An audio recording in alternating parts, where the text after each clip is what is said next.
damos muchas gracias a Dios. Algo que me quedó dando vueltas el otro día que estábamos respondiendo preguntas y demás, fue acerca de qué tan limitada es la gracia. La gracia está limitada de alguna manera, limitada en cantidad, limitada en calidad, limitada en acceso. ¿Hay algún límite? Algo que me permita a mí decir, la gracia alcanza hasta aquí. Voy a decirle que la gracia no tiene un límite, como algunos quieren hacer ver. No está limitada para ciertas personas, no está limitada para ciertas etnias, tampoco está limitada en el acceso que se le puede tener, muchísimo menos está limitada en cantidad. ¿Qué quiero decir con esto? Quiero decir que una vez que el regalo del Señor ha sido entregado, usted tiene que aceptarlo como lo que es un regalo. Si usted va a estar diariamente luchando en su mente y en su corazón, pensando esto, bueno, puede ser que mañana ya no sea salvo. Usted de verdad está viviendo una gracia que no es la del Señor. Déjeme explicárselo bien otra vez. Si usted está constantemente poniendo en juicio si Dios le salvó o no le salvó, o si fue suficientemente bueno usted el día de hoy para que la gracia de Dios siga en usted, usted no está entendiendo la gracia del Señor. Y está viviendo de una manera que no es correcta. Y ha llegado la hora de pasar el puente. Ha llegado la hora de pasar la página. Ha llegado la hora de decir, no, momento, esto tiene que quedarme claro hoy y para siempre. Ya yo no puedo seguir bajo los mismos rudimentos, bajo los mismos conceptos viejos, quizás aprendidos en otro lugar, quizás aprendido de otro grupo religioso, quizás aprendido desde su niñez, pero que usted tiene que decir ya hoy, ya no más. Ya yo no puedo seguir repitiéndome a mí mismo que quizás si yo me porto bien, voy a sostener la salvación que Dios me dio, y si no, va a irse. Le recomiendo la lección de la gracia que vamos a tener el próximo domingo, porque en esa lección vamos a ver versículos complicados que a veces la gente usa para dar a entender que se pierde la salvación, que la gracia no es suficiente, que se puede caer de la gracia, etcétera, etcétera, etcétera. No es así. Hemos visto ya material suficiente para que usted sepa que usted está en una gracia que es segura. Segura.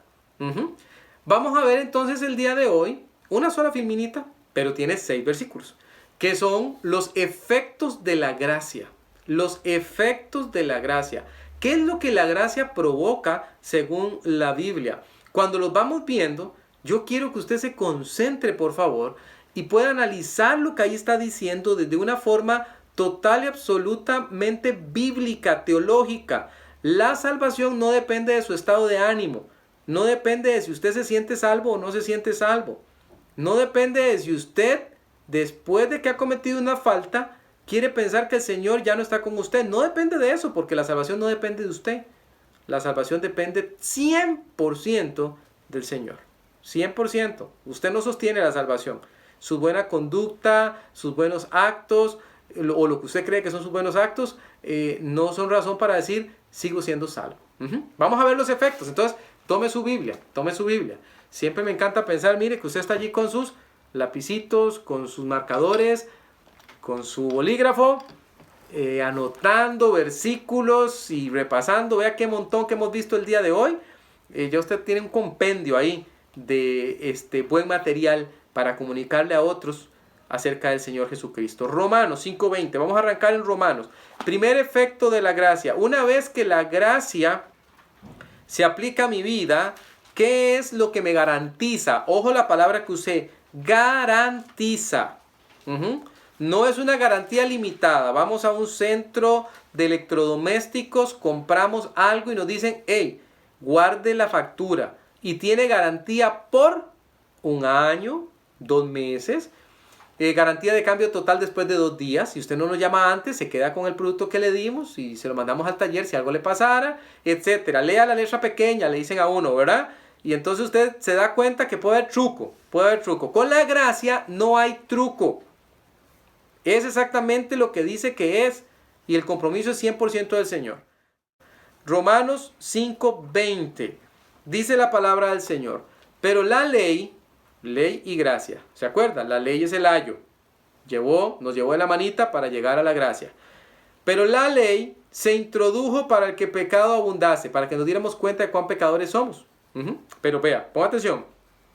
Mas cuando el pecado abundó, escuche la palabra, sobreabundó la gracia. El pecado llegó hasta aquí y la gracia lo cubrió. Porque si algo abunda, quiere decir que hay mucho. Pero si algo sobreabunda, quiere decir que hay más que lo que había antes que abundaba. Entonces, ¿abundó el pecado? Sí. ¿El pecado sigue atacándome, pastor? Sí. ¿El pecado a veces me hace hacer cosas que yo no quiero hacer? Sí. Pero la gracia es mayor. La gracia es mayor. Grábese ese versículo, por favor. Principalmente si usted cree que su pecado puede separarle del amor del Señor. La gracia sobreabunda por encima de su pecado. De su pecado. Es un efecto de la gracia. Damos muchísimas gracias a Dios por eso. Segundo, está en Colosenses, capítulo 2, versículo 13. Vamos allá. Efectos de la gracia. Efectos de la gracia que usted necesita conocerlos y necesita tenerlos allí bien claros. En su corazón, en su mente, y comenzar a vivir de acuerdo a ello. No se preocupe porque usted pueda perder su salvación. No existe tal cosa. No existe tal cosa. No existe. Pastor, pero yo lo he escuchado, lo escuché en la otra iglesia, lo escuché en el otro grupo. Bueno, han hecho una interpretación incorrecta de la palabra del Señor porque usted ha visto aquí, no hoy, durante muchísimos años, cuál es la forma correcta de interpretar la palabra del Señor, y no es posible que tantos versículos digan lo contrario. Uno no puede basarse en un solo versículo. La palabra de Dios es completa. Uno tiene que interpretarla completa. Colosenses 2:13. También, otro efecto de la gracia es vida. Y a vosotros, estando muertos, así estábamos antes, muertos en pecados, y en la incircuncisión de vuestra carne, sin ningún tipo de deseo de buscar del Señor, totalmente perdidos, haciendo cosas incorrectas. Pero estando en esa condición, os dio vida. ¿Quién? El Señor Jesucristo. Juntamente con Él, perdonándoos, subraye si no lo tiene subrayado en su Biblia, todos los pecados. Todos los pecados. Le recuerdo algo por si acaso no se había dado cuenta. Cuando esto fue escrito, usted no había nacido. Cuando Colosenses 2:13 fue escrito, usted no había nacido. Así que en el caso suyo y mío particularmente, esto se refiere a todos sus pecados. Todos. Y digo particularmente para que usted me entienda. Esto se refiere a todos los pecados de toda la humanidad, obviamente. Pero lo que trato de hacerle es razonar. Aquí no se refiere, ¿cuáles pecados, pastor? Todos. Todos, y todos es todos. No. Perdonándoos todos los pecados. Y ese perdón de todos los pecados viene con un efecto más, que es que nos da vida. Antes estábamos muertos. Ahora estamos vivos. Pastor, pequé. Entonces, ¿qué pasó? Volví a morir. Pero ya me arrepentí. Volví a vivir. Pero volví a pecar. Volví a morir. No, mi hermano, no puede funcionar así jamás. Discutiendo acerca de este tema con una persona hace un tiempo y hablando acerca del libro de la vida, yo le decía, bueno, ¿cómo funciona exactamente ese libro? Según usted lo ve. El Señor está escribiendo y borrando. ¿Cómo es la cosa? ¿Cómo es que funciona la salvación entonces? Cristo murió una sola vez por los pecados. Una. Y dice claramente que no hace falta que muera más. Esa única muerte fue suficiente. Usted estaba muerto, recibió al Señor Jesucristo, ahora está vivo. ¿Puede afectar su relación con Dios? Sí, claro. Por eso Él dice que es como una adopción. Usted se convierte en su hijo. Y la relación con su papá puede verse afectada por el pecado. ¿Qué tengo que hacer? Confesarlo. ¿Tengo que volver a arrepentirme, volver a pedir perdón por mis pecados y volver a aceptar al Señor Jesucristo? No. Un rotundo no. No. Porque la Biblia no nos deja ver eso. Nos dice claramente que estábamos muertos y ahora estamos vivos. Y no estamos cambiando de uno a otro. Tercero, Tito. Vaya Tito. Tito 3:13. Adelántese un poquito de donde está en Colosenses. Va a encontrarse 1, 2 Timoteo y luego se encuentra Tito. Tito, capítulo 3, versículo 7 nos dice que hay otro efecto de la gracia. Otro efecto es la justificación. De la misma manera que cuando yo estoy sin Cristo se me imputa el pecado, O sea, se me asigna el pecado, se me hace culpable del pecado. De esa misma manera, cuando soy en la gracia, aprovecho el regalo del Señor para mí, a mí se me va a asignar justicia. ¿Por qué, pastor? Porque lo merezco. No, usted no lo merece. Ese es el gran problema con lo que le estoy hablando, de pensar de que por su bondad usted sostiene la salvación. Olvídese de eso. Jamás. Jamás. Nuestros más bonitos vestidos de justicia son como trapos de inmundicia, dice la palabra del Señor. Nuestra justicia, según nosotros la vemos, está total y absolutamente oscurecida. La justicia humana no es la justicia de Dios. Entonces Dios dice, ok, para que usted cumpla mis parámetros de justicia, usted necesita ser visto a través de Cristo. Si yo no le veo a través de Cristo, usted no está justificado. Entonces Él pone la justificación por medio del Señor, me asigna justicia que no me merezco. Ok, vea, 3:7. Tito 3:7 dice la palabra del Señor, para que, justificados por su gracia, viniésemos a ser herederos conforme a la esperanza de la vida eterna. Somos herederos. Herederos. Nos ha hecho herederos. El Señor, por medio de la gracia que tenemos, el Espíritu Santo es el inicio de esa herencia. Es el inicio. Pero viene más. Por eso ahorita va a ver que otro resultado es la esperanza. Ahorita lo vamos a ver. Justificación. Por medio de la gracia del Señor Jesucristo fuimos justificados. Somos vistos justos. ¿Hasta qué momento, pastor? ¿Hasta que cometa una falta? No, recuerde que ya usted no era posible que usted se viera bien ante el Señor. No era posible. Hasta que Él apareció. Y cuando Él aparece y usted le recibe como Salvador, Él le ve a través de Cristo. Él le ve a través de Cristo. Entonces, ya en esa relación, usted es visto justo. Cuarta, Hechos 15:11. Hablando Pedro, hay una reunión, un concilio. Están diciendo que los recién convertidos gentiles tienen que circuncidarse y seguir otras costumbres de la ley. Usted sabe que esa fue la lucha de la iglesia en el primer siglo. Entonces se reúnen para ver si eso tiene sentido, si tiene lógica judaizar a las personas que no son judías. Entonces Pedro llega a esta conclusión después de que ha habido cierto nivel de discusión allí. Dice la palabra del Señor: antes, creemos que por la gracia del Señor Jesús seremos salvos de igual modo que ellos, tanto gentiles como judíos, como veíamos ahorita con Pastor Raúl, los dos grupos por la misma vía, por la gracia del Señor Jesús. Pedro dice, creemos que por la gracia del Señor Jesús podemos obtener el cuarto efecto de la gracia, salvación. ¿Salvación de qué, pastor? De la ira venidera. Salvación de la ira venidera. ¿Qué quiere decir eso, pastor? Quiere decir que viene ira de parte de Dios. Pero Dios es amor, pastor. Sí, pero también es justicia. Y recuerde que aquí vimos que un atributo no está por encima del otro. Él es único en todos los atributos y todos tienen que cumplirse. Entonces va a decir, hey, usted despreció a mi hijo, despreció su sangre preciosa, despreció el regalo que yo le di, entonces va a tener que enfrentarse conmigo.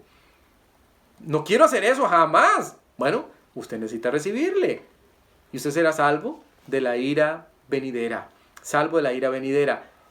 Quinto, Hebreos 13:9. Vaya Hebreos. Hebreos 13:9. Ya llegando a este capítulo, después de haber pasado por toda la explicación acerca de los rituales del Antiguo Testamento y de haber hecho una excelente explicación a los judíos, llega la palabra del Señor y se centra en la iglesia.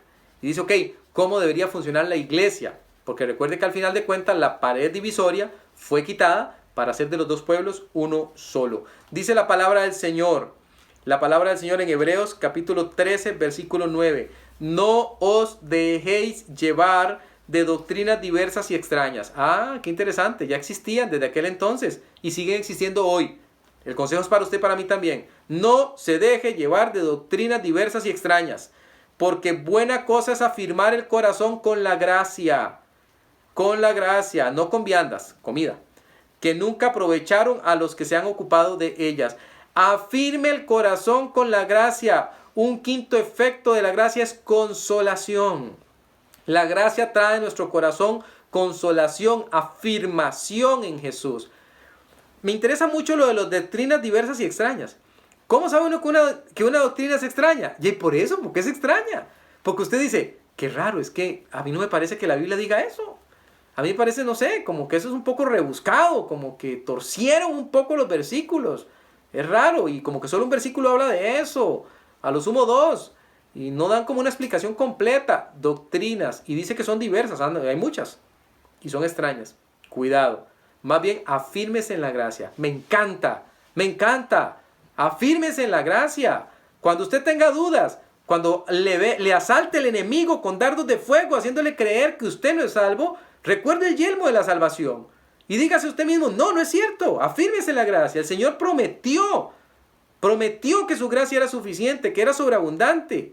Y que Él me estaba salvando a mí. Yo lo creo firmemente. No es salvo usted por cómo se sienta. Usted es salvo por el compromiso que hizo el Señor por usted. Recuerde eso. Y sexto y último, esperanza. Qué precioso. ¿Qué es esperanza, pastor? Algo que se espera. ¿Qué esperamos los cristianos? La pronta venida de nuestro Señor Jesucristo. Eso esperamos. Esperanza plena en Jesús. Segunda de Tesalonicenses. Vaya para atrás. Y con este vamos a cerrar. Segunda de Tesalonicenses. Segunda de Tesalonicenses capítulo 2. Versículo 16 y 17. Esperanza. Tenemos esperanza en Jesús. Dice la palabra del Señor, 2, 16 y 17 de Segunda de Tesalonicenses. Y el mismo Jesucristo, Señor nuestro, y Dios Padre, el cual nos amó y nos dio consolación eterna y buena esperanza por gracia. Amén. Buena esperanza, ¿ven? Buena esperanza por gracia. Conforte vuestros corazones y os confirme en toda buena palabra y obra. Manténgase firme en la esperanza del Señor Jesucristo. Pronto viene y tenemos que estar haciendo el trabajo que Él nos delegó. Pronto viene y tenemos que estar firmes creyendo en Él, afirmándonos en que Él es quien dice ser y hace lo que dice que hace. 6 efectos de la gracia. ¿Son los únicos, pastor? No, pues claro que no. Hemos escogido los 6 principales. Pero también vamos a hablar de aquellos que están torciendo la Escritura diciendo que la gracia es otra cosa. 6. Vimos hoy, perdón, vida, justificación, salvación, consolación y esperanza. La próxima lección nos dedicaremos a ver cómo se tuerce a veces la Escritura para hacer ver algo que no es cierto. Permítame orar. Me encantaría orar, pedirle al Señor que lo que hemos visto quede firme en su corazón. Dios, muchas gracias. Leamos por su palabra. Yo quiero suplicarle de una manera grande, de una manera enfática, Señor, elimine, quite, remueva de nuestro corazón cualquier síntoma de duda respecto a algo de lo que usted habla tanto en su palabra, Señor, porque usted habla mucho acerca de la gracia, acerca del perdón, acerca de cómo funciona la gracia que usted nos ha dado como un regalo.